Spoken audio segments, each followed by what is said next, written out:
You see a lot of truckers every single day coming here to renew their medical card. Do you feel that they see their physician on a regular basis or not really?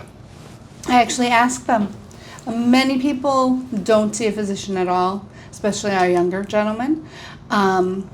So we are kind of a first line. Some of the tests I do are to catch things early on, and then I can refer them to physician for follow-up. Even our vision screening. A lot of truckers don't go to optometrists annually.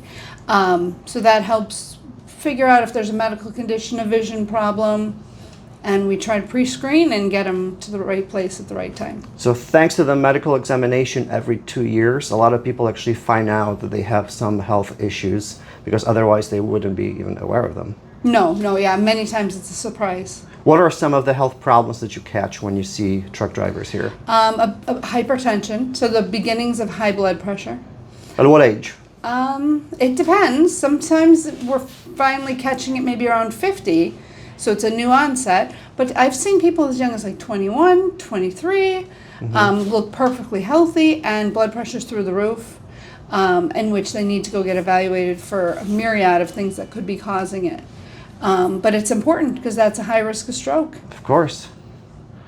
Besides high blood pressure, what else do you see? Some vision deterioration. Diabetes is a big one. We do a urine test to check for glucose. So if we start seeing glucose in the urine, that's a sign of the beginnings of diabetes. Diabetes type 2 typically. But we catch that. I have to send them to endocrinologists. I've spoken to several endocrinologists trying to figure out what's going on and what's being treated, what's stable, what's severe. And what happens when you catch those problems? Do you still renew the medical card? Is it on pause? Do they have to see the doctor first? So if it's something that's mild, I can renew for 1 year. They have to follow up with the physician, send in paperwork within that year. If it's something more severe, I can pause it for 45 days. They have to go to the optometrist. They have to figure out if they need glasses, check with an endocrinologist, check with their primary physician, fax us the paperwork. A lot of times I set it up that they don't have to come back in. They just have to get me the paperwork. I can talk to them on the phone and I can get everything set up to renew them. In very severe cases, we can't renew unless the problem is fixed, but they have to be basically denied for like a 6-month period, figure out if it's stable, unstable, treatable, especially if it's something really severe. But that's all in the safety of our roads. Of course. And the sad thing is that the average lifespan of a truck driver is 61 years old, which is 17 years shorter than the general population. Yes. Well, why is that? Sedentary lifestyle would be a huge, just doing 7,000 steps a day could actually lose weight, even if you're on a poor diet. But adding the activity in, you get your cardiovascular health, your metabolic health, your muscles, keep your muscles strong. And then diet, truck driver diet.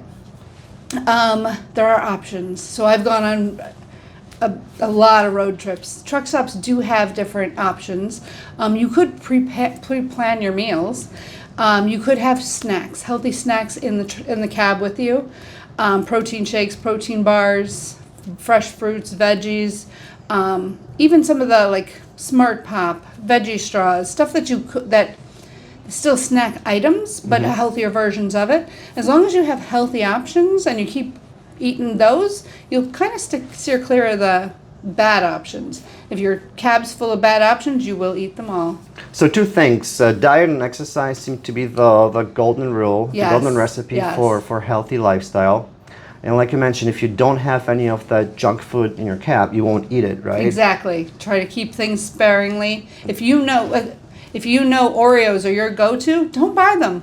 Don't buy them. Do it only on special holidays or, if you have Oreos in your cab every day, you will eat them all. And don't go shopping when you're hungry, because that's when you keep buying all that junk food, right? You buy all the good things. Yeah, so eat a good dinner and then go shopping. Yes, be full when you go shopping. What about the exercise?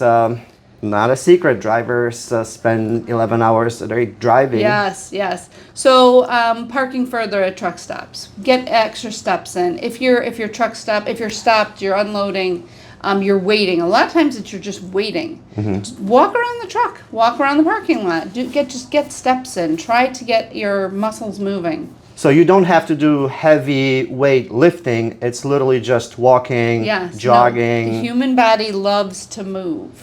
So keep moving. Anytime movement. Keep moving, yes. You don't need the heavy. I mean, it's good for you to maintain muscle mass, but if you're in a crunch and you're driving, and move, just walk, move. So a little bit of something is better than nothing. Absolutely, absolutely. A lot of people go by the 10,000 steps a day.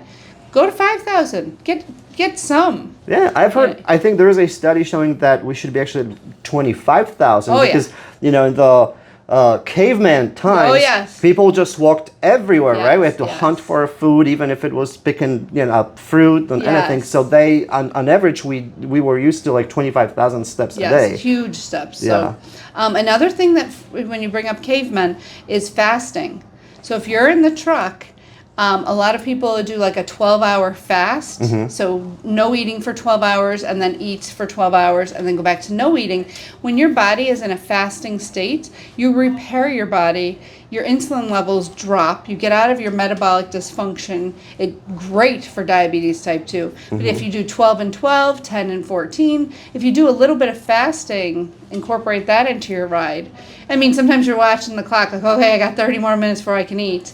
But then you can eat a little bit more in your calories because your body's. I think driving would be driving and fasting would be challenging because you really have nothing to do with your hands. You just sit, right? If you were like any other type of work, when you're busy doing other stuff, you don't think about food. In a truck, once you're on the highway, when you go on a road trip, you just look for coffee, something to sip on, something to munch on, right? So it's a little challenging, but like you mentioned, just keep and for healthy fasting, snacks. you can have tea, coffee, like you just want to stay under 50 calories is what you do. But again, you don't have to. It's just sometimes it might be a fun game.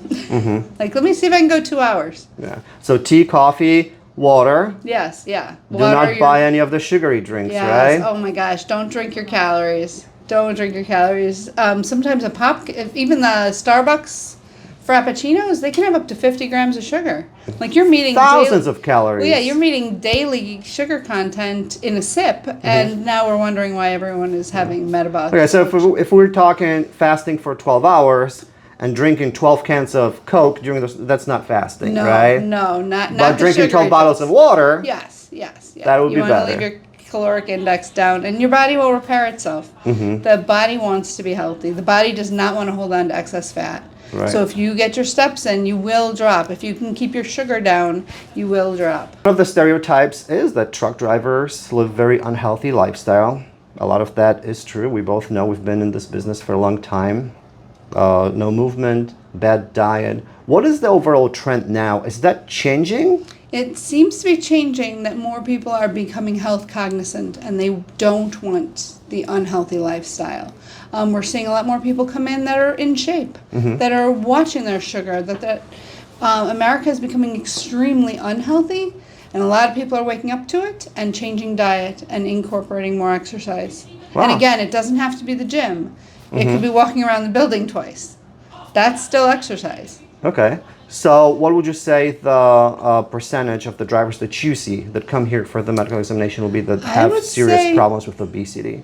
I would say we're around 15 to 25% have weight problems right now. We are not seeing a ton of weight problems in this general area. We have a lot of people who are trying to be real cognizant. They'd be average weight, so they're not perfect. We're not, they're not bodybuilders or marathon runners. Right. But with the severe obesity, it is dropping a bit. It's going away. Yeah. Wow. Hopefully. That's a great sign. Hopefully. Yeah, so let's just talk more about it and spread the awareness so that truck drivers actually do go into that direction and make it trendy to stay in shape. Yes. Well, and the big thing is sugar.